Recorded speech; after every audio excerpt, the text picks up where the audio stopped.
Hello guys, இன்னைக்கு நம்ம என்ன பார்க்க போறோம் பார்த்தீங்கன்னா, கீதா டெலிவரி ஜாப்பை பற்றி தான் பார்க்க போகிறோம். எல்லாரும் தமிழில் சொல்லுங்கள் தமிழில் சொல்கிறாங்க. லாங் வீடியோ இது தான் உங்களுக்கு.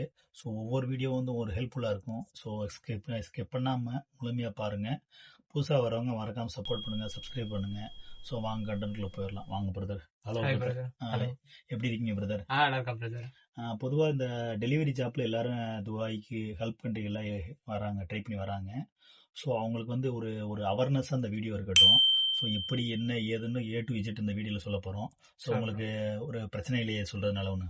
அதெல்லாம் ஒன்றும் பிரச்சனை இல்லை ப்ரோ, இருக்கிறது தானே சொல்ல போகிறோம். ஸோ அதனால் உங்களை பற்றி செல்ஃப் இன்ட்ரொடக்ஷன் சொல்லுங்கள் ஓகே ப்ரோ. ப்ரோ, என் பேர் பிரசாந்த். ம். நான் சென்னையிலேருந்து வரேன். ம். இங்கே வந்து 6 month ஆகுது. ம். இதுக்கு முன்னாடி ஊரில் ஸ்விக்கி ஓட்டியிருக்கேன், ஸ்விக்கி ஜொமேட்டோ ரெண்டுமே ஓட்டியிருக்கேன். ம். அதனால தான் இந்த வேலையை சூஸ் பண்ணியிருக்கேன். இன்னொரு ரீசன், இதில் பெரிய ரீசன் என்னன்னு பார்த்தீங்கன்னா இங்கே கல்ஃப் கண்ட்ரியும் கிடையாது. நம்ம வெளிநாடு போனோம்னாலே ஒரு ஹை சேலரிக்கு ஒரு உடனே கிடைக்கிற வேலை இதுதான் எனக்கு தெரிஞ்ச ஆக்சுவலாக. ம். ஏன்னா நிறைய எனக்கு குவாலிஃபிகேஷன் இருக்கு, ஆனால் நம்ம ஸ்கில் நிறைய எதிர்பார்த்து கேட்குறாங்க, நமக்கு அனுபவம் கேட்குறாங்க, எக்ஸ்பீரியன்ஸ். சரி, அப்படி பார்க்கும்போது எனக்கு இந்த வேலை தான் ஈஸியாக கிடைச்சது, அதனால தான் வந்திருக்கேன் இந்த வேலைக்கு. பொதுவாக இந்த சேலரி கார்டில் மற்ற இங்கே உள்ள ஒர்க் பண்ணுற லேபரில் வந்து பார்த்தீங்கன்னா, ஒரு ஸ்டீல் பிட்டரோ மேசனோ ஒரு டாக்குமெண்ட் கண்ட்ரோலோ யாருக்கும் இந்த சம்பளம் கிடைக்காது தானே? கண்டிப்பா கிடைக்காது ப்ரோ. ஏன்னா இதுல கிடைக்கிற அளவுக்கு சேலரி வேற எந்த வேலையிலுமே கிடைக்காது. நீங்க படிச்ச வேலைக்கு வந்தாலுமே இமீடியட்டா இந்த சேலரி கிடைக்குமான்னு கேட்டீங்கன்னா கிடையாது. ம். ஏன்னா இதுல அவ்வளவு சேலரி கிடையாது. ஏன்னா அந்த அளவுக்கு ரிஸ்க் இருக்கு. பட் இதுல தான் நம்ம வேகமா ஏர்ன் பண்ண முடியும். ரெண்டாவது பார்த்தீங்கன்னா, இந்த வேலைக்கு வந்து பார்த்தீங்கன்னா என்னென்ன ஒரு நாலேஜ்ன்றது கண்டிப்பான முறையில் வேணும் வர்றவங்களுக்கு வந்து. கண்டிப்பா ப்ரோ. ஏன்னா இங்க நம்ம ஊர் மாதிரி கிடையாது. நான் முன்னாடியே சொன்ன மாதிரி உங்களுக்கு எந்த கண்ட்ரிக்கு போனாலும் நம்ம கண்ட்ரியை தவிர்த்து நம்ம நேட்டிவ் லாங்குவேஜ் பேச முடியாது. எல்லாருக்கும் இருக்க பேசிக் லாங்குவேஜ் இங்கிலீஷ் ரொம்ப தேவையில்லை. பட் ஆனால் நம்ம மெயின்டைன் பண்ற அளவுக்கு அடுத்தவங்க பேசுற அளவுக்கு தேவை நமக்கு. ஏன்னா இந்த வேலையில நமக்கு எல்லா இடத்துலயுமே இங்கிலீஷ் வேணும். ஒரு ரெஸ்டாரண்ட்ல ஃபுட்டு வாங்கணும்னாலும் நம்ம லேட் ஆயிடுச்சுன்னா அவங்க கிட்ட இங்கிலீஷ்ல கன்வே பண்ணி தான் கேட்கணும். அண்ட் அதே மாதிரி டெலிவரி இன்பிட்வீன்ல ஏதாவது ஸ்ட்ரகிள், உங்களுக்கு கஸ்டமர் ஏதாவது கேட்கறாங்க, டிலே ஆயிடுச்சு, ஏன் டிலே ஆயிடுச்சு, ஏன் இவ்வளவு நேரம் ஆகுது வர்றதுக்கு, அந்த மாதிரி கேட்கும்போது நம்ம அவங்களுக்கு பொலைட்டா ஆன்சர் பண்ணணும். இங்கிலீஷ்ல தான் ஆன்சர் பண்ண முடியும் நம்ம. அதனால லாங்குவேஜ் மஸ்ட். இங்க ஹிந்தி ஆர் இங்கிலீஷ் ரொம்ப மஸ்ட். லாங்குவேஜ் மஸ்டா இருந்தாதான் இங்க சர்வே பண்ண முடியும். ஸோ நீங்கள் வந்து இந்த இடத்துக்கு துபாய்க்கு வர்றதுக்கு நீங்கள் அந்த மாதிரிலாம் முயற்சி பண்ணி வைங்க. ஏன்னா நீங்கள் வந்து துபாய்க்கு வந்து ஸ்ட்ரெயிட்டாக வந்திருக்க முடியும். உங்களுடைய இன்டர்வியூலாம் எப்படி இருந்துச்சு, எந்த மாதிரி இருந்துச்சு கொஞ்சம் சொல்லுங்க. இன்டர்வியூல ரொம்ப இருந்துச்சு ப்ரோ. எந்த மாதிரி இருந்துச்சுன்னா நமக்கு கம்யூனிகேஷன் எப்படி இருக்குன்னு டெஸ்ட் பண்ணாங்க. இந்த மாதிரி நீங்க இங்கிலீஷ்ல பேசுவீங்களா, அவங்க கேள்வி கேட்டு நமக்கு அதை ஆன்சர் பண்ண சொன்னாங்க. பேசிக் கொஸ்டின்ஸ் தான். இப்ப நம்ம கேட்கும்போது செல்ஃப் இன்ட்ரோ கொடுங்க, உங்களை பத்தி நீங்க எப்படி சொல்லுவீங்க, இப்ப கஸ்டமர்கிட்ட ஏதோ ஃபுட் டேமேஜ் ஆயிடுச்சு, அவங்க கிட்ட நீங்க எப்படி கன்வே பண்ணுவீங்க, டிராபிக்ல இருக்குன்றதை எப்படி இன்ஃபார்ம் பண்ணுவீங்க, இப்ப கிட்டானா நீங்க எப்படி கம்பெனில எப்படி ரெக்வஸ்ட் பண்ணுவீங்க, என்ன மாதிரினா இப்ப நம்ம எப்படி சேலரி எப்படி இருக்கு, அந்த மாதிரி நீங்க எப்படி கொஸ்டின் கேட்க முடியும், உங்களுக்கு எவ்வளவு அளவுக்கு யூஸ்ஃபுல்லா இருக்கு கம்யூனிகேஷன், அந்த மாதிரி எல்லாம் இருந்துச்சு. அதுக்கேற்ற மாதிரி நம்ம மேப் நேவிகேஷன் உங்களுக்கு மஸ்டா போன் யூஸ் பண்ண தெரிஞ்சிருக்கணும். பேசிக் இந்த கூகுள் மேப் ஆக்சஸ் பண்றது, அதுக்கப்புறம் கீட்டா ஆப் எப்படி ஆக்சஸ் பண்றது, நம்ம எந்த வேலையை எடுத்துக்கிட்டாலும் சரி அதை எப்படி யூஸ் பண்றதுன்றது தெரியணும். நேவிகேஷன் இருக்கணும். அப்புறம் பைக் நல்லா ஓட்ட தெரிஞ்சிருக்கணும். அண்ட் 2 years மஸ்ட் வேலிட் கேட்டாங்க டிரைவிங் லைசன்ஸ். நம்ம இப்ப இங்க கல்ஃப்ல ஒர்க் பண்றோம்னா இந்தியாவில் நம்ம 2 வருஷத்துக்கு முன்னாடி லைசன்ஸ் எடுத்து வண்டி ஓட்டி இருக்கணும். என்ன எக்ஸ்பீரியன்ஸ் இருக்கணும். ஏன்னு கேட்டீங்கன்னா இங்கெல்லாம் 4-way 3-way ரோட்ஸ் எல்லாமே லைன் சேஞ்ச் பண்ற ரோட்ஸ், ஹைவே ரோட்ஸ். இப்போ ஸ்டார்டிங் எடுத்தாலே 100 km ஸ்பீட்ல தான் போவோம். அப்படின்னும் போது ஃப்ரெஷரா நீ வண்டி எடுத்து ஓட்டி இங்க கத்துக்க முடியாது, வண்டி இந்த ஜாப்ல எடுக்க முடியாது. அதனால நீங்க இந்தியாவில் நல்லா ஓட்டி பழகி உங்களால அந்த வெயிட் ஹேண்டில் பண்றது, எப்படி இந்த இதில் சர்வே பண்றதுன்றதெல்லாம் வேணும் உங்களுக்கு மஸ்ட். ஸோ இங்கே வந்து எத்தனை நாளில் வந்து உங்களுக்கு விசா ப்ராசஸ்லாம் எல்லாம் ஆச்சு, என்னென்ன மாதிரி விஷயங்கள்லாம் இங்கே பண்ணாங்க, மெடிக்கல் விஷயம்லாம் என்ன பண்ணாங்க கொஞ்சம் சொல்ல முடியுமா? சொல்லலாம் ப்ரோ. எங்களுக்கு விசா ப்ராசஸ் 2 months எடுத்துக்கிச்சு ப்ரோ. ஏன்னா அந்த டைம்ல இங்கே துபாயில ஃப்ளட் இருந்துச்சு எங்களுக்கு, நாங்க அப்ளை பண்ண டைம்ல. அதனால எங்களுக்கு 2 months எடுத்துச்சு. ஆனா மோஸ்ட்லி எல்லாருக்குமே சீக்கிரம் முடிஞ்சது. 1 month ஆர் 15 daysக்குள்ள நீங்க இங்க வந்துடலாம். விசா ப்ராசஸ் ஈஸி தான். ஏன்னா இந்த வேலைக்கு சொல்ற மாதிரி ஃப்ரீ விசா தான் சொல்றாங்க. ஏன்னா நான் ஏஜென்ட் காசு கட்டி வந்தேன், அதனால எனக்கு ஃப்ரீ விசா தான் சொன்னாங்க. லைசன்ஸ் ப்ராசஸும் இங்க அதே மாதிரி தான் உங்களுக்கு குயிக்கா முடிஞ்சிடும். ஆனா பட் அது டிரைவிங் ஸ்கூலை பொறுத்தும் ஒவ்வொரு ஏஜென்ட்டை பொறுத்தும் இருக்கு. இப்ப நான் இங்க துபாய் டிரைவிங் ஸ்கூல்ல வந்தேன். எனக்கு எல்லா ப்ராசஸும் டக்கு டக்குன்னு முடிஞ்சு, ஸ்லாட் டக்கு டக்குன்னு கிடைச்சது. அதனால எனக்கு லைசன்ஸ் இல்லை ப்ரோ. இன்னும் அதே மாதிரி இன்னொரு விஷயம் என்ன சொல்றாங்கன்னா, இந்தியாவிலேருந்து வர்றவங்களோ இல்லை நேபாளோ பிலிப்பைன்ஸோ இல்லை பங்களாதேஷ் வர்றவங்களோ எல்லாரும் என்ன ஒரே சொல்ற வார்த்தை என்னன்னா, இங்கே உள்ள லைசன்ஸ் ரொம்ப ரொம்ப ஒரு ஹெல்ப்ஃபுல்லா இருக்கும். அதே மாதிரி இங்கே உள்ள லைசன்ஸ் எடுக்க ரொம்ப ரிஸ்க்னு சொல்றாங்க. உண்மையா? ஆமா ப்ரோ. ஏன் யூஸ்ஃபுல்லா இருக்கும்னா, நம்ம இங்க துபாய்ல லைசென்ஸ் எடுத்தோம்னா, துபாய் மட்டும் நம்ம ஓட்ட போறதில்ல. ஆல்மோஸ்ட் எனக்கு தெரிஞ்சு ஒரு 160 கண்ட்ரீஸ்ல இந்த லைசென்ஸ் யூஸ் பண்ணி ஓட்டலாம்னு அவ்வளவு சொல்றாங்க. வேல்யூ இருக்கா? அவ்வளவு வேல்யூ இருக்கு இந்த லைசென்ஸுக்கு. ஏன்னா நம்ம ஊர் காசை கால்குலேட் பண்ணும்போது கிட்டத்தட்ட ஒரு இந்த லைசென்ஸ் மட்டும் நான் ஸ்பெண்ட் பண்ணது வந்து 7,500 டெய்லி பெறுது.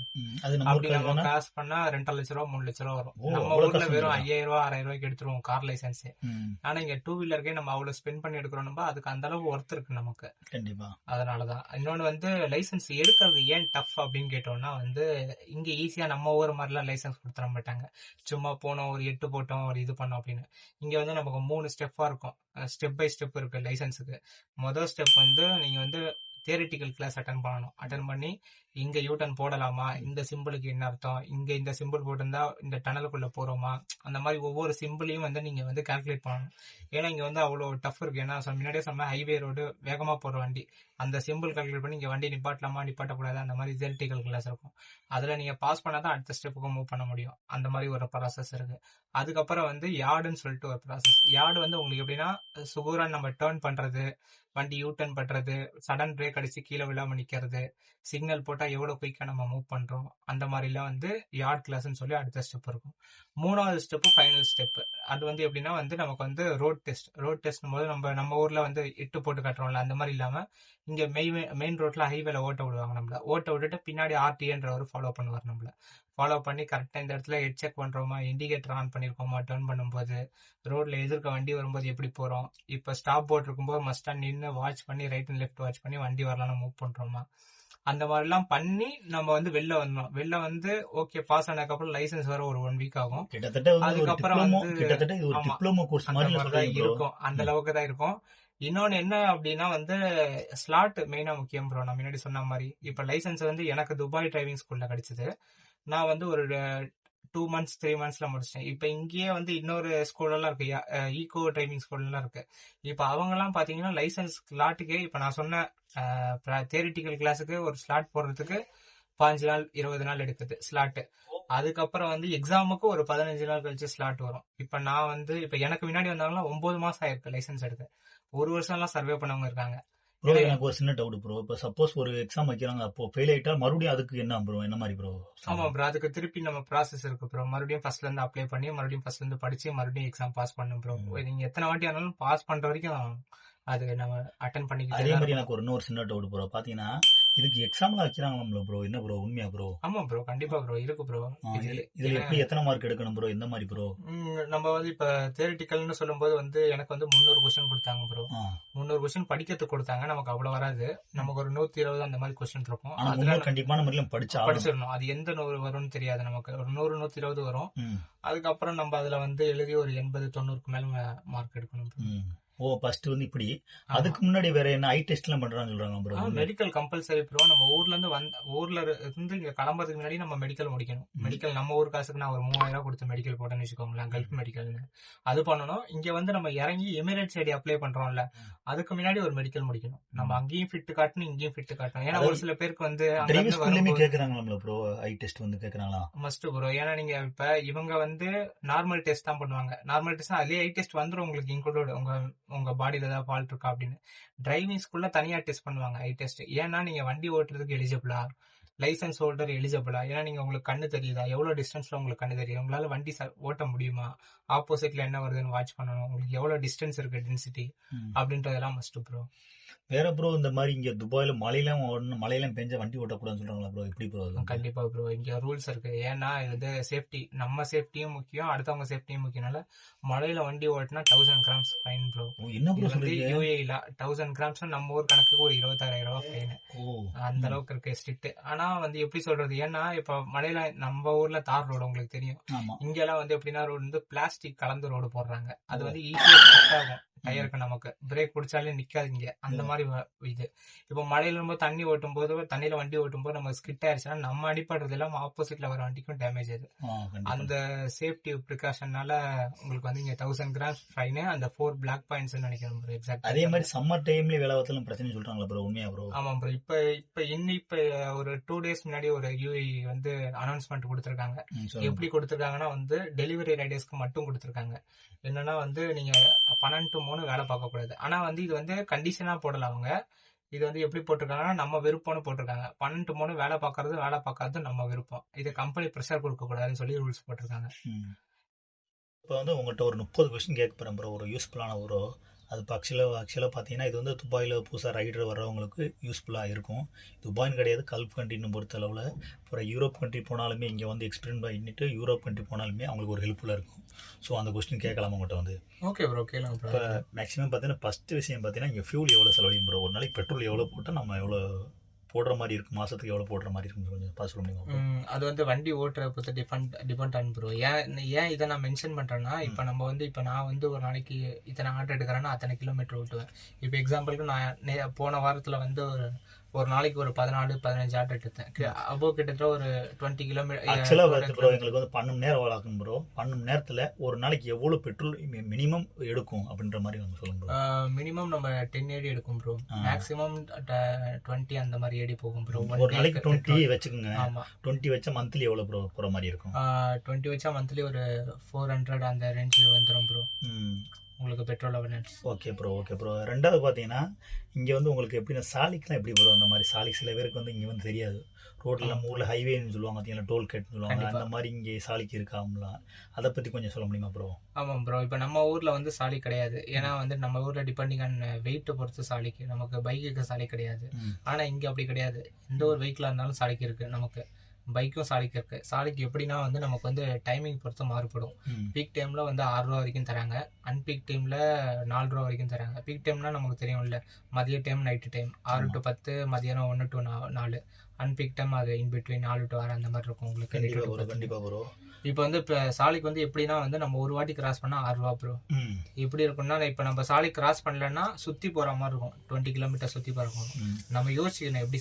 சப்போஸ் உங்கள் கம்பெனி அந்த சாலிக்கு இது பே பண்ணாமல் இருந்தால் உங்களுக்கு ஃபைன் எவ்வளோ கிடைக்கும் ப்ரோ? அந்த ஒரு சாலிக்கு வந்து ஒரு வாட்டி சாலிக்கு நம்ம கிராஸ் பண்ணிட்டோம், அதில் சாலிக்கில் நமக்கு ஸ்டிக்கர் ஒட்டுவாங்க பைக்கில், அது இல்லை அப்படின்னா இல்லை அமௌண்ட் தீர்ந்துச்சுன்னா ஒரு வாட்டி கிராஸ் பண்ணால் 500 AD ஃபைன் வரும். என்ன ப்ரோ சொல்கிறீங்க? அந்த அளவுக்கு ஃபைன் வரும் அந்த இதில் நமக்கு. இப்போ மூணாவது கொஸ்டின் என்ன கேட்க போகிறேன் ப்ரோ, உங்களுக்கு வந்து ஃபைன் எப்படி ப்ரோ? இங்கே துபாயில் வந்து என்னென்ன மாதிரி விஷயத்துக்குலாம் ஃபைன் விழும் ப்ரோ பைக் ரைடர் பார்த்தீங்கன்னா? ஆக்சுவலாக பைக் ரைடர் வந்து நிறைய வாங்குற வந்து 2 விஷயம் தான் ப்ரோ. ஒன்று வந்து பார்க்கிங் ஃபைன். ஏன்னா நமக்கு இங்கே பார்க்கிங் சுத்தமாக கிடையாது, பெய்டு பார்க்கிங் தான். இப்போ நம்ம நார்மலாக ஒரு ஆஃபீஸில் ஒர்க் பண்ணுறோன்னா பார்க்கிங் இருக்கும். காலைல விட்டு ஒரு வாட்டி பார்க்கிங் விட்டுலாம். நம்ம வந்து ரெகுலராக ரெஸ்டாரண்ட்டில் ஒவ்வொரு ரெஸ்டாரண்ட்லேயும் வண்டி நிப்பாட்டி நம்ம எடுக்கிறோம். அதனால நம்ம வந்து பார்க்கிங் காசு கட்ட முடியாது நம்மளால. ஏன்னா இப்போ ஒரு லொக்கேஷனில் இருப்போம், அடுத்த ஆளுக்கு வேற ஒரு லொக்கேஷனில் இருப்போம். அதனால வந்து நமக்கு வந்து ஃப்ரீ பார்க்கிங் கிடையாது. அதனால 10 நிமிஷம் 15 நிமிஷம் விட்டுக்கலாம். ஆனால் பார்த்தாங்கன்னா ஃபைன் தான். நமக்கு 200 AD ஃபைன் அடிப்பாங்க ஒரு வாட்டி பார்த்தாங்கன்னா. பார்க்கிங் ஃபைன் பொறுத்த வரைக்கும் ஸ்டார்டிங்கே 200 AD பார்க்கிங் ஃபைன் வரும். ரெண்டாவது நான் சொல்கிற விஷயம் வந்து ஓவர் ஸ்பீடு.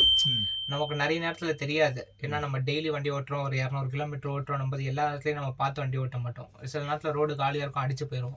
அப்படி இருக்கும்போது இப்போ ஒரு 40 போகிற ரோட்டில் நமக்கு சிம்பிள் இல்லை, நம்ம கவனிக்கல, ஒரு 60-70 போயிட்டோம்னா ஃபைன் விழுந்துடும் நமக்கு. அது டிபெண்டிங் ஆன் ரூட்டை பொறுத்து. மினிமம் 400லேருந்து 500, 400, 200 AD கூட ஃபைன் வருது.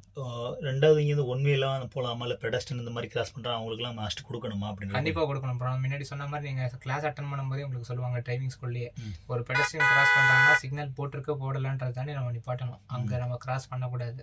கேமரா இருந்துச்சுன்னு அடிச்சிடும், பின்னாடி போலீஸ் வந்தாங்கனாலும் அடிச்சிடுவாங்க. இங்கே ஒன்மையெல்லாம் யூஸ் பண்ணலாமா ப்ரோ? அந்த பண்ணக்கூடாது ப்ரோ. நம்ம ஊர் மாதிரி இல்லை, சந்தையில் திரும்பிடலாம், கட்டடிச்சு போயிடலான்லாம் போனோன்னா நம்மளை போட்டுருவாங்க. இங்கே நம்ம முன்னாடியே சொன்ன மாதிரி அடிக்கிறது அது மாதிரிலாம் எதுவுமே இருக்காது. வருவாங்க, நமக்கு நிப்பாட்ட கூட மாட்டாங்க, பின்னாடி போட்டோ எடுத்து ஃபைனை குத்திட்டு போயிடுவாங்க. அப்புறம் ரெண்டாவது பேர் இந்த சிக்ஸாக்லாம் பண்ணுறாங்க பார்த்தீங்கன்னா, ரோட்ல இருந்து பூந்து போகிறதெல்லாம் போகலாமா ப்ரோ? இல்லை ப்ரோ, ஜிக்ஸாக் பண்ணுறது, ரோடு அப்புறம் வந்து ஓவர் டேக் பண்ணுறது, இந்த மாதிரி எதுவுமே பண்ண. எதை ப்ரோ அதிகமாக ஓவர் டேக் பண்ணக்கூடாதுன்னு சொல்ல வராங்க? ஹைவேல வந்து அந்த லாரி ட்ரக் இதெல்லாம் பண்ணக்கூடாதா ப்ரோ? ஹெவி வெஹிக்கிள் பண்ணக்கூடாது ப்ரோ. ஏன் மஸ்ட் அப்படி சொல்கிறாங்கன்னா, இப்போ நம்மள மாதிரி வெஹிக்கிள்லாம் கண்ட்ரோல் பண்ணிடுவோம், காரு பைக்கில். இப்போ ஹெவி வெஹிக்கிள் அவங்க லோடோட வரும்போது அவங்களால கண்ட்ரோல் பண்ண முடியாது. அவங்க நம்மளை மட்டும் இடிக்க மாட்டாங்க, நமக்கு பின்னாடி வர வண்டிகளும் சேர்த்து இதுவாகுன்றதுனால மஸ்ட் அதை பண்ணக்கூடாது. Heavy vehicle, ambulance and government vehicles also நீங்கள் ஓவர்டேக் பண்ணக்கூடாது. வேறு வந்து டனல்லாம் வந்து எப்படி ப்ரோ? டனல் வந்து போகிறதுலாம் வந்து லைட் எந்த மாதிரி லைட் யூஸ் பண்ணணும்? ட்ரிம் லைட் யூஸ் பண்ணால் பெரிய இந்த மோஸ்ட்லி டிம் லைட் தான் ப்ரோ யூஸ் பண்ணுவாங்க. ஏன் அப்படின்னா வந்து உங்களுக்கு வந்து எதிர்க்க நீங்கள் விஷுவல் தெரியணும், ஆப்போசிட்டில் வர வண்டியும் தெரியணும். ஏன்னா நம்ம உள்ள வண்டி என்ட்ராகும்போது நமக்கும் லோ பீம் போட்டு தான் வருவோம், ஆப்போசிட்லேயும் லோ பீம் போட்டு தான் வருவோம். அதனால லோ லைட் இருந்தால் best. Okay bro, okay bro. 4வது பார்த்தீங்கன்னா, இங்க யூனிஃபார்ம்ல எப்படி ப்ரோ உங்களுக்கு வந்து ஒர்க்கர்ஸ்க்குலாம் எப்படி குடுக்குறாங்க வந்து? அந்த டிபெண்டிங்கான கம்பெனியை பொறுத்து ப்ரோ. ஆனால் யூனிஃபார்ம் போட்டு தான் நம்ம வண்டி ஓட்டணும். லா பிரகாரம் யூஏ லாவே அதான் போட்டிருக்கு. நீங்கள் நார்மல் ட்ரெஸ் போட்டு வண்டி ஓட்டக்கூடாது. Safety kit must, uniform must, இதெல்லாம் இருந்தால் தான் ஹேண்ட் வண்டி. Gloves must. ஆமாம், அது சேஃப்டி கிட்லேயே வந்துடும் உங்களுக்கு. Hand gloves, knee pad, kit pad, ஷூவு, சேஃப்டி ஷூ எல்லாமே போட்டு தான் நீங்கள் ஹெல்மெட்லாம் போட்டு தான் வண்டி ஓட்டணும். வேற வந்து எப்படி இப்போ இந்த ஹாட் டைம்ல அந்த எந்த மாதிரி இப்போ சாப்பாடெல்லாம் நம்ம உணவு அருந்தணும்? ஏன்னா நம்ம ஊர்ல இருந்து எல்லா நேரமும் பிரியாணி ஃபுட் இந்த மாதிரி சாப்பிட்டு இருந்திருப்போம். இங்கெல்லாம் ரொம்ப ஓவர் ஹீட்னு சொல்றீங்க. கண்டிப்பாக அந்த மாதிரி டயத்துல எந்த மாதிரி ஃபுட்டு நீங்க எடுப்பீங்கன்னு கொஞ்சம் சொல்ல முடியுமா? நான் வந்து மோஸ்ட்லி வந்து ரொம்ப ஜூஸ் ஐட்டம் தான் ப்ரோ. இப்போ என்னோட உடம்புக்கு வந்து நம்ம சாப்பாடு அவ்வளோ செட் ஆகாது. மத்தியானத்துக்கு ஏதாவது தயிர் சாதம் அந்த மாதிரி கிடைக்கிற ஹோட்டலில் ஏதாவது சாப்பிட்ற மாதிரி இருக்கும். மெஸ்ஸில் கொடுத்துருக்கேன் நான். நைட்டு இட்லி தோசை அந்த மாதிரி இருக்கும். நடுவில் மோஸ்ட்லி நான் வந்து நிறைய வந்து இந்த மோர், லபான், இங்கே வந்து லபான் நமக்கு நிறைய ஈஸியாக கிடைக்கும். அது இல்லாமல் நம்ம போகிற ஒவ்வொரு டெலிவரியிலையும் ஒரு சில கஸ்டமர் வாட்டர் பாட்டில்லாம் கொடுப்பாங்க, ப்ரொவைட் பண்ணுவாங்க, ஜூஸ்லாம் ப்ரொவைட் பண்ணுவாங்க. அந்த மாதிரி நம்ம ப்ரிகாஷனாக பார்த்துக்கணும். தண்ணி நம்ம மஸ்ட்டு வச்சுக்கணும். 2 லிட்டர் கேன் வச்சுருக்கணும் தண்ணி வண்டியில். வச்சுருந்தா தான் நமக்கு சேஃப்டி. வேற ப்ரோ உங்களுக்கு சேலரி டேட்டில் வந்து வரும்போது நம்ம எந்த மாதிரி முன்னக்கூடிய நம்ம பணம் எடுத்து வச்சுக்கிறணுமா? ஏன்னா சேலரி டேட்லேயே கொஞ்சம் லேட்டாக வரும். அந்த மாதிரி டயத்தில் நம்ம கொஞ்சம் கஷ்டமாக இருக்கும் சம்பளத்துக்கு செலவுக்கோ. அந்த மாதிரி டயத்துக்கு நீங்கள் என்ன சொல்ல வரீங்க? புதுசாக ஒரு ரைட் இருக்குது. ஆக்சுவலாக சொல்லணும்னா நான் வந்த புதுசில் வந்து சேலரி வந்து எனக்கு வந்து ஒரு நான் 15th அந்த டேட்டில் தான் ப்ரோ போட்டுட்டு இருந்தாங்க. இப்போ புதுசாக யூஏயில் ஒரு லா போட்டிருக்காங்க. என்ன லா அப்படின்னு பார்த்தீங்கன்னா, சேலரி வந்து எல்லாருக்கும் 1ஆம் தேதியே தரணும் அப்படின்னு போட்டிருக்காங்க. எவ்ரி மந்த் 1ஆம் தேதி எல்லாருக்கும் சேலரி போட்டணும்னு. ஆனால் இப்போயுமே நிறைய என்ன பண்ணுறாங்கன்னா, இப்போ எங்கள் கம்பெனி எடுத்துக்கிட்டீங்கன்னா என்ன பண்ணுறாங்கன்னா வந்து 1ஆம் தேதிக்கு 500 ரூபா பே பண்ணிடுவாங்க. 500 ஏடி நம்ம அக்கௌண்ட்டில் வந்துடும். மீதி அமௌண்ட்டை ஆஃப்டர் 12th அந்த மாதிரி போடுறாங்க ப்ரோ. இல்லை ப்ரோ, நான் என்ன சொல்கிறேன்னா, இப்போ நீங்கள் முன்னாடியே காசு செலவழிச்சு போடுறீங்க. அப்போ கம்பெனியில் அட்வான்ஸ்லாம் கேட்டால் தர்றாங்களா? தருவாங்க ப்ரோ. எப்போ கேட்டாலும் தருவாங்க ப்ரோ அட்வான்ஸு. ஆனால் நம்ம அதுக்கேற்ற மாதிரி கம்பெனியில் நம்ம நடந்துக்கணும் ப்ரோ. கரெக்டாக ஓட்டணும், வண்டி ஓட்டணும், ரெகுலராக ஓட்டணும். அவங்க சொல்கிற ரூல்ஸ் எல்லாம் ஃபாலோ பண்ணணும், அவங்களுக்கு ஒபே பண்ணணும். அப்போ தான் தருவாங்க. இல்லை மந்த்லி எவ்வளோ சேலரி ப்ரோ கிடைக்குது உங்களுக்கு? மேக்ஸிமம் இப்போ அது வரைக்கும் எவ்வளோ ப்ரோ கிடைக்குது? அது எவ்வளோ நீங்கள் செலவழிப்பீங்க? என்னென்ன மாதிரிலாம் செலவழிப்பீங்க கொஞ்சம் சொல்ல முடியுமா ப்ரோ? சொல்லலாம் ப்ரோ. இப்போ நான் வந்து மந்த்லி 3500, 3300 அந்த மாதிரி வாங்குறேன் ப்ரோ. இப்போ எனக்கு இங்கே எக்ஸ்பென்ஸ் அப்படின்னு பார்த்தீங்கன்னா ரூம் ப்ரோ. ஃபஸ்ட்டு ரூம் வந்து எனக்கு வந்து ஒரு 5,550 வருது. 550 ரூபா வரும் நமக்கு. அண்டு மெஸ் சாப்பாடு வந்து 2 வேளை தான் ப்ரோ கொடுத்துருக்கேன் நான். அது வந்து ஒரு போதுமானதா ப்ரோ? 2 மணி நேரம் சாப்பிட போதுமானதாக இருக்காது. ஆனால் இங்கே நம்ம 3 வேளை சாப்பிடணும்னா அதுக்கு எக்ஸ்பென்ஸ் அதிகமாகும் ப்ரோ. அதை கம்பேர் பண்ணும்போது நம்ம 2 வேளை கொடுக்கறது தான் பெட்ரு. நீங்கள் சமைச்சு சாப்பிட்றீங்கன்னா அதை விட பெட்ரு. ஆனால் அதுக்கான டைம் என்னால் ஒதுக்க முடியல, அதனால நான் இப்படி சாப்பிட்றேன். அண்டு பெட்ரோல் நம்ம தான் பார்த்துக்குறோம். நம்ம முன்னாடியே சொன்ன மாதிரி அதுக்கு ஒரு 350 ஏடி எடுத்து வைக்கணும் ப்ரோ. மொத்தமாக டோட்டலாக நீடட் பார்த்தீங்கன்னா வந்து ரூம், சாப்பாடு, பெட்ரோல் 3 தான். இது மட்டும் 1200 ஏடி வரும் ப்ரோ நமக்கு. இது போக வீட்டுக்கு எவ்வளோ ப்ரோ அனுப்பலாம் மாதம்? வீட்டுக்கு மாதம் நம்ம இப்போ நான் சொன்னமே 3300 1300 நமக்கு இங்கே போயிடுச்சுன்னா 2000 அனுப்பலாம் ப்ரோ மஸ்ட்டாக. 2000 நம்ம காசுக்கு ஒரு 52,000 50,000 அந்த ரேஞ்சில் வரும் ப்ரோ. சரி ப்ரோ, அடுத்த ஒரு கொஸ்டின் பார்த்தீங்கன்னா, பைக் சர்வீஸ் எந்தெந்த மாதிரி டயத்தில் எப்படி பண்ணணும்? உங்களுக்கு ஃபஸ்ட்டு வந்து கம்பெனியில் வரும்போது புது பைக்கை கொடுப்பாங்களா, இல்லை ஓல்டு பைக் கொடுப்பாங்களா? எந்த மாதிரி கொஞ்சம் பார்த்து சொல்ல முடியும் ப்ரோ? ஆக்சுவலாக அவங்க அக்ரிமெண்ட்டில் மென்ஷன் பண்ணது வந்து புது பைக் தான் ப்ரோ மென்ஷன் பண்ணுறாங்க எல்லாருக்குமே. நியூ வெஹிக்கிள் தருவோன்னு மென்ஷன் பண்ணி. ஆனால் எனக்கு ஆக்சுவலாக பார்த்தீங்கன்னா பழைய பைக் தான் கொடுத்தாங்க முதல்ல. ஆனால் நான் என்ன சொல்லிட்டேன்னா, என்னால் பழைய பைக் ஓட்ட முடியாது அப்படின்னு சொல்லிட்டேன். என்ன ரீசன்னா, சேஃப்டி ரீசன் முக்கியம் ப்ரோ. இப்போ புது பைக்னால் நம்ம வந்து மெயின்டைன் பண்ணுற விஷயம் வேறு மாதிரி இருக்கும். இப்போ பழைய பைக்னால் அதில் ஆல்ரெடி என்ன ப்ராப்ளம் இருக்குன்னு நமக்கு தெரியாது. அதனால் அதை யூஸ் பண்ண முடியாதுன்னு சொல்லி நான் வந்து கம்பெனியில் பேசி அதுக்கப்புறம் என்ன ஒரு 1 வீக் உட்கார வச்சு புது பைக் கொடுத்துட்டாங்க. புது பைக் தான் ஓட்டுறேன். இப்போ சர்வீஸ் டீட்டெயில்ஸ் எனக்கு எப்படின்னா வந்து, ஒன்ஸ் சர்வீஸ் போயிட்டோன்னா அவங்களே வந்து அந்த சர்வீஸ் சென்டரில் அமௌண்ட் பே பண்ணிடுவாங்க கம்பெனி நமக்கு எவ்வளோன்ட்டு, மாதத்துக்கு இவ்வளோன்ட்டு. நம்ம போயிட்டோன்னா ஆயில் சேஞ்ச் அண்டு இதெல்லாம் மாற்றிட்டு பிரேக் டைட், செயின் டைட்லாம் பண்ணிவிட்டு நமக்கு வந்து ஒரு ஸ்டிக்கர் தருவாங்க வண்டியை ஒட்டிக்கிற மாதிரி. அந்த ஸ்டிக்கரில் டேட்டும் கிலோமீட்டரும் மென்ஷன் பண்ணிடுவாங்க. இப்போ நம்ம ஊரில் பண்ணுற மாதிரி தான். டேட்டை முடிஞ்சாலும் போய் சர்வீஸ் பண்ணிக்கலாம், கிலோமீட்டர் முடிஞ்சாலும் போய் சர்வீஸ் பண்ணிக்கலாம். நாங்கள் கிலோமீட்டர் தான் ப்ரோ கனெக்ட் பண்ணுவோம். ஏன்னா ஒரு நாளைக்கு டிபெண்டிங்கான 200, 250, 150 ஓட்டுற மாதிரி இருக்கும் ப்ரோ. 300 இங்கே வந்து ப்ரோ 300லாம் ஓட்டுறவங்களாம் இருக்கிறாங்க இங்கே.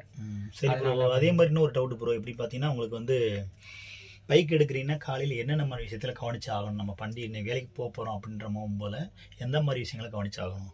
ஃபஸ்ட்டு வந்து வண்டி மிரர் கரெக்டாக இருக்கா, பிரேக் டைட்டாக இருக்கா, கிளச்சு பிடிக்குதா, லைட் எரியுதா உங்களுக்கு, அப்புறம் வந்து வண்டி கிளீனாக இருக்கா, டஸ்ட் இல்லாமல் இருக்கா. ஏன்னா இங்கே டஸ்ட் இருந்தால் கூட ஃபைன் ப்ரோ. இங்கே தூசியாக இருந்துச்சுன்னா வண்டியை முதல்ல நல்லா தொடச்சிடணும். எல்லாத்தையும் எந்த ஏதாவது நெட்டு போல் லூஸாக இருக்கா அதெல்லாம் மஸ்ட்டாக பார்த்துக்கணும் ப்ரோ. இதெல்லாம் பார்த்துட்டு தான் வண்டி எடுக்கணும். ஏதாவது பிரச்சனை இருந்துச்சுன்னா வண்டி டியூட்டியே ஆன் பண்ணக்கூடாது. முதல்ல நம்ம வந்து கம்பெனியில் இன்ஃபார்ம் பண்ணி சர்வீஸ் சென்டருக்கு போயிடணும். இப்போ எனக்குலாம் பார்த்தீங்கன்னா ஒரு 2 days முன்னாடி வந்து இண்டிகேட்டர் ஒர்க் ஆகல. அப்போ அந்த செகண்ட் டே டியூட்டி ஆஃப் பண்ணிடணும். இப்போ நம்ம வண்டி ஓட்டிகிட்டு இருக்கும்போது ஏதாவது ஆச்சுன்னா கூட உடனே டியூட்டி ஆஃப் பண்ணிட்டு மஸ்ட் நம்ம அதை போய் மாற்றிடணும். சரி ப்ரோ, இதே மாதிரி எனக்கு இன்னொரு டவுட் ப்ரோ. எப்படி பார்த்தீங்கன்னா இப்போ ஹைவேல போய்க்கிறீங்க, பெட்ரோல் இல்லாமல் வண்டி நின்று போச்சு, இது கூட ஃபைன் அடிப்பாங்களா? அது கண்டிப்பாக ப்ரோ, பார்த்தாங்கன்னா அடிப்பாங்க. நம்ம வேலிட் ரீசன் சொல்லணும். அதுக்கு பெட்ரோல் இல்லாமல் இருக்கிறது நம்ம மிஸ்டேக் தானே. நம்ம தான் அதை வந்து ப்ரிகாஷனாக முன்னாடியே வந்து டேங்க்கில் வந்து பெட்ரோல் கம்மியாக இருக்கான்னு பார்த்து ஃபுல் பண்ணிடணும். அந்த மாதிரிலாம் ஃபைன் அடிப்பாங்க ப்ரோ. கண்டிப்பாக ப்ரோ. மேப்பு எந்தெந்த மாதிரி மேப் ப்ரோ யூஸ் பண்ணணும்? மேப்பு வந்து சில இப்போ இந்தியாவில் யூஸ் பண்ணியிருக்கோம்னா நம்மளுக்கு சும்மா ஒரு பில்டிங் தெரியும். இங்கே எப்படி ப்ரோ இந்த மாதிரி அந்த மேப்பில் எல்லாமே காமிக்குமா ப்ரோ? ஸ்பீடு, எங்கன்னா கேமரா இருக்குது, எங்கன்னா ஹம்ப் இருக்குது, எல்லாமே காமிக்குமா ப்ரோ? ஆமாம் ப்ரோ, நம்ம ஊர் மேப் மாதிரி இல்லை. இங்கே நம்ம ஊரில் நம்ம கூகுள் மேப் யூஸ் பண்ணி பழகிருப்போம். இங்கே வந்து நமக்கு கூகுள் மேப் அவ்வளோ யூஸ் ஆகலை. ஏன் அப்படின்னா வந்து இங்கே நமக்கு ஸ்பீடெல்லாம் இருக்கலாம், ஸ்பீடெல்லாம் காமிக்க மாட்டேங்குது கூகுள் மேப்பில். நமக்கு ரூட்டெல்லாம் வந்து எந்த பில்டிங் நேம்லாம் காமிக்காது. இங்கே மஸ்ட்டு வந்து 2 மேப் தான் ப்ரோ. ஒன்று வந்து 2GS, இன்னொன்று வேஸ். நான் வந்து 2GS தான் ப்ரிஃபர் பண்ணுவேன். ஏன்னா வந்து நமக்கு பில்டிங் நேம் எல்லாம் காமிக்கும், நம்ம எங்கிட்ட போகிறோம், எவ்வளோ ஸ்பீடில் போகிறோம், ஒரு மாதிரி ரியலிஸ்டிக்காக இருக்கும் நமக்கு. அதனால 2GS யூஸ் பண்ணலாம். வேறு எந்த மாதிரி பேசிக் நாலேஜ் இந்த தேவைப்படுது ப்ரோ? பேசிக் நாலேஜ் நான் சொன்ன மாதிரி தான் ப்ரோ. லாங்குவேஜ் மஸ்ட்டு, லாங்குவேஜ் வேணும். அதுக்கப்புறம் மொபைல் யூஸ் பண்ண தெரிஞ்சிருக்கணும். அண்டு பைக் நம்ம எப்படி ஓட்டுறது அந்த ஐடியாலஜி இருக்கணும் நமக்கு, எங்கே என்ன மாதிரி ஓட்டணும்னு. இது மோஸ்ட்லி இருந்தால் போதும்னு நினைக்கிறேன் ப்ரோ, எனக்கு தெரிஞ்சு நம்ம சர்வே பண்ணுறதுக்கு. ஏன்னா எதுக்கு சொல்கிறேன்னா, இப்போ பேசிக் நாலேஜ் எது கேட்குறேன்னா, சப்போஸ் நீங்கள் ஒரு ஆர்டர் கொடுக்க போகிறீங்கன்னா, ஒரு ஆர்டரே கேன்சல் ஆக போகுது அப்படின்னா, கஸ்டமர் ஏதோ ஒரு அவசரத்துக்கு இல்லைனா அந்த இடத்துக்கு நான் இருக்கல, வேறு லொக்கேஷன் போகிறேன் அப்படின்னு மாதிரி கஸ்டமர் சொன்னாங்கன்னா, நீ அந்த மாதிரி இடத்துல ரிப்ளை பண்ண தெரியணும். ஏன்னா இங்கே மேக்ஸிமம் இருக்கக்குள்ள பிலிப்பைன்ஸு, நேபாள், யூரோப்பியன் கண்ட்ரி உள்ளவங்க தான் இருப்பாங்க. அதனால் உங்களுக்கு இங்கிலீஷ் கஸ்டமர் முறையில் தேவைப்படும் ப்ரோ. கண்டிப்பாக ப்ரோ. இப்போ எனக்கே அது இப்போ ஃப்ரெண்டுக்கே அது நடந்திருக்கு. இப்போ எக்ஸாம்பிள் நம்ம நேற்று சொன்னோம். நேற்று ஃப்ரெண்டு என்ன சொன்னார்னா வந்து இப்போ ஒரு ரெஸ்டாரண்ட்டில் ஆர்டர் வந்திருக்கு. இப்போ ஆனால் நம்ம வந்து துபாயில் இருக்கோம், அந்த ரெஸ்டாரண்ட் வந்து அபுதாபியில் இருக்குது. அப்படின்னும் போது நம்ம வந்து அதை கஸ்டமர் கேரில் எப்படி இன்ஃபார்ம் பண்ணுறது, நமக்கு அதெல்லாம் தெரியணும். எப்படி இந்த மாதிரி ஃபுட்டு வந்து பெரிய ஃபுட்டாக இருக்குது, பெரிய ஆர்டர் இருக்குது, அப்போ உங்களுக்கு ஹெல்ப்புக்கு ஆள் வருவாங்களா? வருவாங்க ப்ரோ. இப்போ நம்ம ஊர்லலாம் நமக்கு வந்து 2-3 டைம் எடுத்துகிட்டு போகிற மாதிரி இருக்கும். இப்போ ஸ்விக்கிலாம் இங்கெல்லாம் அந்த சப்போர்ட் இல்லை. இப்போ வந்து நமக்கு வந்து இப்போ பெரிய ஆர்டர் இருக்குது நம்ம என்ன, நமக்கு வந்து ஒரு லிமிட், நமக்கு ஒரு பாக்ஸ் கொடுத்துருவாங்க. அந்த பாக்ஸ்க்குள்ளே எவ்வளோ பிடிக்குதோ அவ்வளோ மட்டும் தான் நம்ம வைக்கணும். அடிஷ்னலாக நம்ம வண்டியில் முன்னாடிலாம் வச்சு எடுத்துகிட்டு போகக்கூடாது. இங்கே அப்படிலாம் எடுத்துகிட்டு போனால் நமக்கு ஃபைனு. அதனால என்ன பண்ணிடுவாங்கன்னா, நிறைய இருக்குன்னா அந்த பாக்ஸில் எவ்வளோ பிடிக்குதோ வச்சுட்டு எத்தனை ஆள் வேணும் நமக்கு அப்படின்னு கேட்பாங்க, டிபெண்டிங் ஆன் ஃபுட்டை பொறுத்து. அந்த மாதிரி இப்போ நான் எனக்கு 2 பேர் வேணும், ஒரு ஆள் வேணும் அப்படின்னு சொன்னோன்னா நமக்கு இன்னொரு பார்ட்னர் அரேஞ்ச் பண்ணுவாங்க. அவங்க வண்டியில் பாதி வச்சு கொண்டு போகலாம். அவங்களுக்கும் அமௌண்ட் இருக்கும், நமக்கும் அமௌண்ட் இருக்கும். இதில் இப்போ இன்னொரு விஷயம் என்னென்னு பார்த்தீங்கன்னா ப்ரோ, கஸ்டமர்கிட்ட வந்து எந்த மாதிரி நம்ம பேசணும்? ஒரு ஆர்டர் கேன்சல் ஆக போகுது, ஒரு ஃபுட்டு வந்து கீழே லீக்கேஜ் ஆயிடுச்சு, ஒரு கூல்ட்ரிங்க்ஸ் ஆர்டர் பண்ணியிருக்காங்க, ஒரு டீ ஆர்டர் பண்ணியிருக்காங்க, ஏதோ ஒரு ஃபுட்டு வந்து பீஸா ஆர்டர் பண்ணியிருக்காங்க, அது வந்து பிஞ்சிருச்சு, உள்ள ஒரு இது டேமேஜ் ஆயிடுச்சுன்னா அதை வந்து ஹேண்டில் பண்ணுறது எப்படி ப்ரோ? கண்டிப்பாக ப்ரோ, இது வந்து சொல்லணும் கண்டிப்பாக. ஏன்னா வந்து நம்ம எப்போவுமே கஸ்டமர்கிட்ட அவங்க எப்படி வேணா இருப்பாங்க, எந்த சூழ்நிலை எந்த மூடில் வேணா இருப்பாங்க. நம்ம வந்து பொலைட்டாக அண்டு ரெஸ்பெக்டோடு நடந்துக்கணும் ப்ரோ இந்த இடத்துல. ஏன்னா இப்போ நான் எப்படி சொல்கிறேன்னா, நானே ஒரு சில இடத்துல ஃபுட்டு கொண்டு போவேன், கோல்ட் ட்ரிங்க்ஸ்லாம் இருக்கும். நம்ம எடுக்கும்போது டக்குன்னு அவங்க டோர் பெல் தட்டிட்டு நம்ம அவங்கள கூப்பிட்டு எடுக்கும்போது அவங்க முன்னாடியே கீழே எல்லாம் விழுந்திருக்கும் போது அப்போ அவங்க கிட்ட பொலைட்டாக இந்த மாதிரி sorry ma'am, it's not my fault அப்படின்னு நம்ம ரெக்வஸ்ட்டாக அம்புலாக தான் பேசணும். அவங்க கிட்ட பேசி அந்த ப்ராப்ளத்தை அங்கேயே சால்வ் பண்ணணும். அவங்க வேணான்னு சொல்லிட்டாங்கன்னா ரிட்டர்ன் எடுத்துகிட்டு வந்துடலாம் அதை நம்ம. வேறு ப்ரோ உங்களுக்கு வந்து எப்படின்னா, அப்படி என்ன சொல்கிறதுன்னா, டீம் லீடர் வந்து ஏதாவது ஒரு பிரச்சனை டீம் லீடர் உங்களுக்கு கோஆப்ரேட் பண்ணுவாங்களா இந்த வேலையில்? வந்து உங்களுக்கு பண்ணுவாங்க ப்ரோ, மஸ்ட்டாக நமக்கு எந்த ஹெல்ப்னாலும் நமக்கு பண்ண. நான் என்ன விஷயத்துக்காண்டி சொல்ல வரேன்னா, சப்போஸ் நம்ம ஒர்க் பண்ணுறோம், திடீர்னு ஒரு ஸ்கிட் ஆகி நம்ம ஒரு மழை பெஞ்ச நேரத்தில் நம்ம வண்டி ஓட்டுறோம், இல்லை ஒரு ரோட்டில் நம்மளுக்கு வளையும் போல் கீழே விழுந்துடும் நம்ம பை மிஸ்டேக்கில் வந்து, அப்போ நம்மளுக்கு யார் ஹெல்ப் பண்ணுறது? இந்த மாதிரி டீம் லீடருக்கு இன்ஃபார்ம் பண்ணிடலாமா? ஹெல்ப் பண்ணுவாங்களா அவங்கள வந்து? பண்ணுவாங்க. அப்புறம் இப்போ எப்படி ஹெல்ப் பண்ணுவாங்கன்னா, இப்போ வந்து நானே சொல்கிறேனே, நான் போன மந்த் ஒரு வாட்டி கீழே விழுந்துட்டேன். விழுந்ததுக்கு எனக்கு வந்து இந்த மாதிரி இன்ஃபார்ம் பண்ணதுக்கு கம்பெனியில் நமக்கு லீவும் நமக்கு பிரச்சனை இல்லை, ஷிஃப்ட்டு புக் பண்ணாமல் இருந்தால் போதும், லீவு பிரச்சனை இல்லை. பட் இன்சூரன்ஸ்லாம் கொடுப்பாங்க, கொடுத்து இந்த மாதிரி இந்த எங்கே போய் நம்ம பார்க்கணும் அப்படின்றதெல்லாம் சொல்லுவாங்க. இந்த கிளினிக்கில் அவங்களுக்கு வந்து கம்பெனியில் சப்போர்ட் இருக்கும். அந்த கிளினிக்கில் போயிட்டு நம்ம போய் இன்சூரன்ஸ் காட்டி நம்ம கிளைம் பண்ணி நம்ம ட்ரீட்மெண்ட் பார்த்துக்கலாம் ப்ரோ. அடுத்ததாக பார்த்தீங்கன்னா வீக் ஆப் எப்படி ப்ரோ? வீக் ஆப் இங்கே உள்ளது நம்ம லீவ்லாம் கிடைக்குமா ப்ரோ? கிடைக்கும் ப்ரோ. இப்போ எங்கள் இதில் பார்த்தீங்கன்னா கீட்டால வந்து வீக் ஆஃப் கிடையாது ப்ரோ. கிடையாது மீன்ஸ்னால் நம்ம தேவைப்படுறப்ப லீவ் எடுத்துக்கலாம். நீ இத்தனை நாள் தான் வண்டி ஓட்டணும், இத்தனை நாள் தான் லீவ் எடுக்கணும்னு கிடையாது. நம்ம ஒரு வாரம் ஓட்டலாம், ஒரு வாரம் ஓட்டாமல் இருக்கலாம். நம்மளோட ரூல்ஸ் தான், நம்ம விருப்பம் தான் எப்படின்னு பேரில். ஆனால் என்னென்னா இங்கே மஸ்ட்டாக சொல்லுவாங்கன்னா ஷிஃப்ட்டு புக் பண்ணிவிட்டு ஓட்டாமல் இருக்கக்கூடாதுன்றது மட்டும் எங்கள் கம்பெனியில் சொல்லுவாங்க. ஏன்னா ஷிஃப்ட் ஒன்ஸ் புக் பண்ணிட்டோன்னா அவங்க வந்து அவங்க மேலிடத்துக்கு இன்ஃபார்ம் பண்ணணும். ஏன்னா அவங்கள கொஷின் பண்ணுவாங்க, ஏன் இவர் வண்டி ஓட்டலை ஷிஃப்ட் புக் பண்ணியிருக்காரு அப்படின்ட்டு. Okay bro, okay bro. வேறு அந்த வீக் ஆஃப் பண்ணைக்கு நீங்கள் எக்ஸ்ட்ரா வேலை பார்த்தீங்கன்னா அந்த மாதிரி காசு கிடைக்குமா அப்படின்ற ஒரு இது இருக்கா ப்ரோ? இங்கெல்லாம் எக்ஸ்ட்ராலாம் கிடைக்காது ப்ரோ. நம்ம எப்பவும் போல எவ்வளோ ஓட்டுறோமோ அந்த காசு நமக்கு கிடைக்கும், நம்ம ஓட்டுறதை பொறுத்து தான். சரி ப்ரோ, உங்களுக்கு வந்து சிஓடின்லாம் இருக்கா ப்ரோ? இந்த இதில் வந்து அப்படி பார்த்தீங்கன்னா ஆக்சுவலாக வந்து கீட்டால சிஓடி கிடையாது ப்ரோ. கேஷ் ஆன் டெலிவரி கிடையாது. சிஓடி மீன்ஸ் பட் அதர்வைஸ் அந்த மற்ற கம்பெனிலலாம் இருக்குது. உங்களுக்கு தலாபத் அந்த மாதிரிலாம் சிஓடி இருக்குது. சப்போஸ் இப்போ ஒரு சின்னதாக ஒரு ஆக்சிடென்ட் இப்போ மிஸ்டேக்கில் ஆக்சிடென்ட் நடக்குது. ஸோ அந்த எந்த மாதிரி நம்ம அந்த விஷயங்களை பண்ணணும்? ஏன்னா இது நம்ம ஊர் கிடையாது. எந்த ஒரு விஷயமா இருந்தாலும் நம்மளை வந்து யாரும் தொடக்கூட மாட்டாங்க. அந்த மாதிரி விஷயத்தில் என்ன மாதிரி நம்ம விஷயத்தை ஹேண்டில் பண்ணணும்? இப்போ நம்ம அப்படின்னா வந்து இங்கே இஓஐ ரூல்ஸ் பிரகாரம் நம்மளை வருது யாரும் தூக்க முடியாது. இன்க்ளூட் நமக்கு தெரிஞ்சவங்களே நமக்கு ஆப்போசிட்டில் வந்துட்டாங்க அப்படின்னாலும் அவங்க வந்து நம்மளை வந்து டக்குன்னு தூக்க முடியாது. போலீஸ்க்கு இன்ஃபார்ம் பண்ணி போலீஸ் வரைக்கும் வெயிட் பண்ணி அதுக்கப்புறம் போலீஸ் வந்து ஹாஸ்பிட்டலுக்கு கூப்பிட்டு போவோம், ஆம்புலன்ஸ் ஏற்றி விடுவாங்க. அதுக்கப்புறம் தான் நம்ம இது பண்ண முடியும் ப்ரோ. சரிங்க ப்ரோ, சரி. வேறு வந்து எப்படின்னா இப்படி பெடஸ்டன் நீங்கள் வந்து ரோட்டை கிராஸ் பண்ணுறாங்க. சப்போஸ் ஒரு முடியாதவங்க ரோட்டை கிராஸ் பண்ணுறாங்க, ஒரு சின்ன குழந்தை ரோட்டை கிராஸ் பண்ணுறாங்க. அவங்க என்ன போனால் போயிட்டு போகிறாங்க, நம்ம போயிடலாம் அப்படின்ற மாதிரி எதுவும் சொல்லலாமா? இல்லை கண்டிப்பான முறையில் ஃபாலோ பண்ணி ஆகணுமா? இது வந்து எப்படி சொல்கிறது, வயசானவங்க குழந்தை அப்படின்னு இல்லாமல் யார் பெடஸ்டன் கிராஸ் பண்ணாலும் அந்த செகண்ட் நம்ம வண்டி நிப்பாடி தான் ப்ரோ ஆகணும். சப்போஸ் இந்த ஒன்ஸ் நீங்கள் அந்த பெடஸ்டன் நீங்கள் கிராஸ் பண்ணும்போது நீங்கள் எதுவும் பண்ணலை, ஆரன் அடிக்கிறீங்க இல்லை வேகமாக போகிறீங்கன்னு இதுக்கு ஃபைன் விழுகுமா ப்ரோ? கண்டிப்பாக விழுகும் ப்ரோ. இப்போ நம்ம ஆரன் அடிக்கக்கூடாது, கிராஸ் பண்ணவும் கூடாது. கேமரா இருக்கும், நமக்கு ஃபைன் விழுந்தோம். ஆரன் மோஸ்ட்லி வந்து பெடஸ்டன் கிராஸ் பண்ணுற இடம், ஹாஸ்பிட்டல் ஜோனு, ஸ்கூல் ஜோன்லலாம் ஆரன் மஸ்ட்டாக அடிக்கவே கூடாது. வேறு வந்து இங்கெல்லாம் வந்து நிறைய ரூல்ஸ் இருக்காம்ல ப்ரோ? அதாவது எப்படின்னு பார்த்தீங்கன்னா ட்ராம் கிராஸ் பண்ணுறது, ஒரு எப்படி சொல்கிறது, மற்ற விஷயங்களை நம்ம அந்த ரோட்டில் வந்து ஹைவேல வந்து பார்த்தீங்கன்னா ஆர்டிஏ பஸ்ஸுக்குன்னு தனியாக ரோடு இருக்கும். அதெல்லாம் எப்படி ப்ரோ ஹேண்டில் பண்ணுறது வந்து பார்த்தீங்கன்னா? ஆமாம் ப்ரோ. இப்போ நமக்கு வந்து இதை டிரைவிங் ஸ்கூல்லேயே சொல்லி கொடுத்துருப்பாங்க. எல்லாமே வந்து எப்படின்னா ட்ராம் ரோடு வந்து நம்ம அந்த சிக்னல் இருந்தால் தான் கிராஸ் பண்ணணும், இல்லைன்னா கிராஸ் பண்ணக்கூடாது. அதே மாதிரி வந்து இப்போ இன்பிட்வீன் நம்ம சிக்னலே இருக்குது, சிக்னல் க்ரீன் லைட் வந்துச்சு, நம்ம கிராஸ் பண்ணலாமான்னா உள்ள ஆளுங்க இருக்கும்போது கிராஸ் பண்ணக்கூடாது. இப்போ ஹெவி டிராஃபிக்லாம் இருக்கும்போது இன்டர்செக்ஷனில் வந்து உங்களுக்கு உள்ள பைக் இருந்துச்சுன்னா நீங்கள் கிராஸ் பண்ணக்கூடாது. சிக்னல் விழுந்தாலுமே அங்கே உள்ள டிராஃபிக் கிளியர் ஆனதுக்கப்புறம் தான் கிராஸ் பண்ணணும். ஒவ்வொரு இதுக்கும் அந்த மாதிரி இருக்குது. அதேமாதிரி பஸ் ரூட்டில் பஸ்ஸுக்கு டாக்ஸிக்கு நீங்கள் தனி லைன் இருக்குது ப்ரோ. அந்த லைனில் வந்து டூ வீலரோ இல்லை நார்மல் காரோ போகக்கூடாது ப்ரோ. ஃபைன் வரும் கண்டிப்பாக. ஃபைன் ஹெவி ஃபைன் சொல்கிறாங்க. ஆமாம் ப்ரோ, ஹெவி அதெல்லாம் வந்து 1000க்கு மேலே தான் ப்ரோ ஃபைன் கொடுக்குமே. ஸோ அது நம்ம ஊர் மாதிரி கேட்லாம் இருக்குமா ப்ரோ ட்ரெயின் போகிறதுக்குலாம்? இல்லை நார்மலாக ரோடு மாதிரியே இருக்குமா ப்ரோ? நார்மலாக ரோடு மாதிரி தான் ப்ரோ இருக்கும். பார்த்து தான் நம்ம இது பண்ணிக்கணும். சிக்னல் மட்டும்தான் இருக்கும் நமக்கு. வேற ப்ரோ வந்து இப்போ ரெட் சிக்னல் கிராஸ் பண்ணிட்டோம்னா எதுவும் பிரச்சனை வருமா ப்ரோ? இந்த மாதிரி ப்ரோ? கண்டிப்பாக ப்ரோ. சிக்னல் கிராஸ் பண்ண இங்கே 3080 ஃபைன்னு நினைக்கிறேன். எப்படி ப்ரோ? இப்போ சப்போஸ் நீங்கள் இப்போ என்ட்ரி ஆக போகிறீங்க, எல்லோ லைட் விழுந்துட்டாலுமே நீங்கள் நிற்கலாமா ப்ரோ? ஆக்சுவலாக வந்து நிற்கணும். ஆனால் வந்து ஆரஞ்சு விழுக்கிற வரைக்கும் நமக்கு ஃபைன் விழுகாது. நம்ம வந்து ஃப்ரண்ட் வீல் வந்து நமக்கு தாண்டிடுச்சுனாலே ஃபைன் இருக்காது ப்ரோ. பட் ஆனால் வந்து ரெட் சிக்னல் விழுந்ததுக்கப்புறம் கிராஸ் பண்ணிட்டோன்னா ஃபைன் விழுந்துடும் ப்ரோ.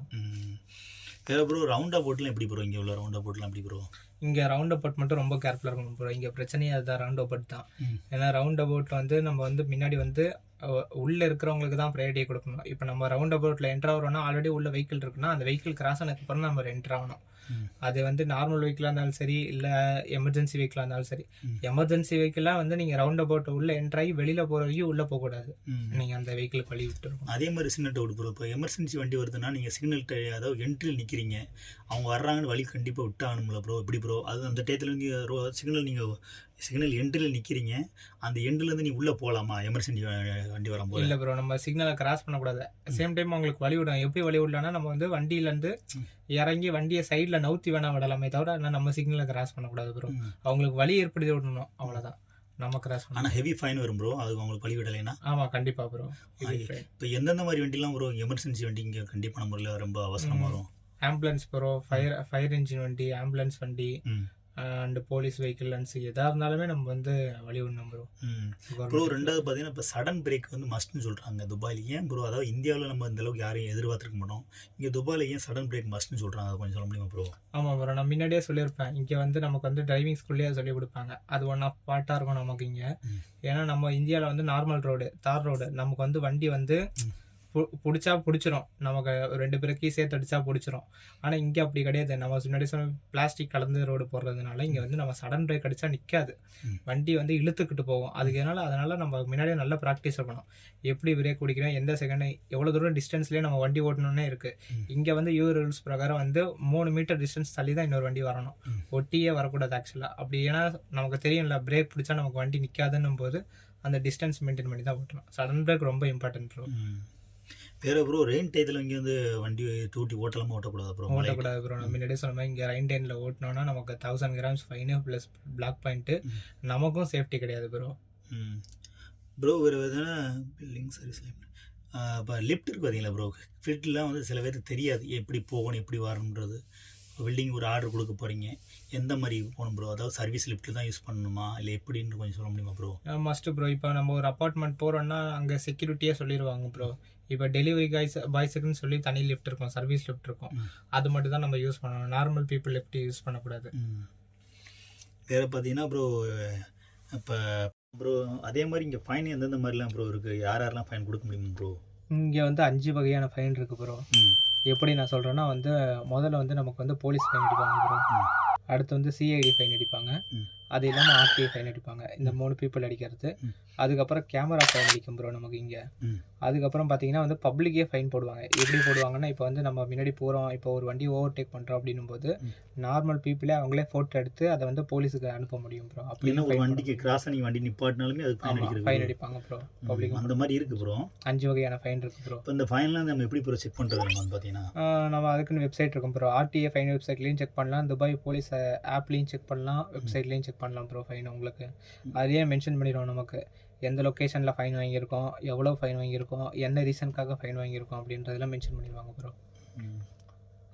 Okay bro. இப்போ இந்த கொஸ்டினில் இப்போ இது வரைக்கும் நம்ம சொன்னது வந்து எல்லாருக்கும் ஹெல்ப்ஃபுல்லாக இருக்கும்.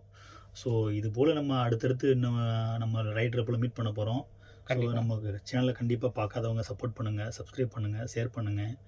நான் நம்ம முடிஞ்ச அளவுக்கு என்னால் முடிஞ்ச அளவுக்கு தமிழ் ரைடரை வந்து முடிஞ்ச அளவுக்கு நான் ஃபாலோ பண்ணி கொடுக்குறேன். நன்றி, வணக்கம் ப்ரோ. Thanks bro.